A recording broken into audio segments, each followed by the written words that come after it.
நம் உயிரின் தேவதைக்கு அம்மா. அம்மான்னா யாருக்கு தான் பிடிக்காது? அவங்க நமக்கு மட்டும் சொந்தமான தேவதைன்னு கூட சொல்லலாம். நம்ம எல்லாருக்கும் கிடைச்ச வரம்னு சொன்னா, அது அம்மா தான். அம்மானா வெறும் ஒரு ரிலேஷன்ஷிப் மட்டும் இல்ல.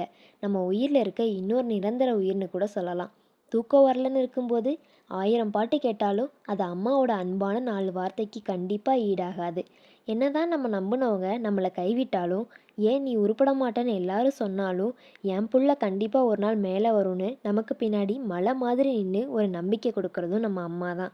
அப்பா நம்மள திட்டும்போதும் நமக்காக அங்க குரல் குடுக்குறதும் அம்மா தான். நமக்கு ஏதாச்சும் அடிபட்டா துடிச்சு போற அந்த மனசு தாங்க சுயநலமே இல்லாத பாசத்தோட அடையாளம். இந்த உலகத்துல நமக்கு துரோகம் நினைக்காத ஒரே உயிர் அம்மா மட்டும்தான். அவங்க கையில காசே இல்லாட்டியும் நம்ம சந்தோஷத்துக்காக கடன் வாங்கியாச்சும் நிறைவேத்திடுவாங்க. அம்மாவ பத்தி சொல்லணும்னா 100 புத்தகம் எழுதினாலும் அது தீராதுங்க. அவங்க இருக்கிற வரைக்கும் அவங்கள கஷ்டப்படுத்தாம பார்த்துக்கங்க. இருக்கும்போதே அவங்கள கொண்டாடுங்க. ஒரு நாள் இல்லைன்னு வரும்போது, அப்போ நம்ம கவலைப்பட்டு எந்த பயனும் இல்லைங்க.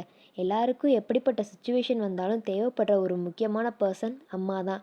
அந்த மாரி சிச்சுவேஷன்ல அம்மாவோட அன்பு கிடைக்காட்டி, இவ்ளோ அழகான இந்த பூமி வெறும் பாலைவனம் மாதிரி தான் தெரியும்.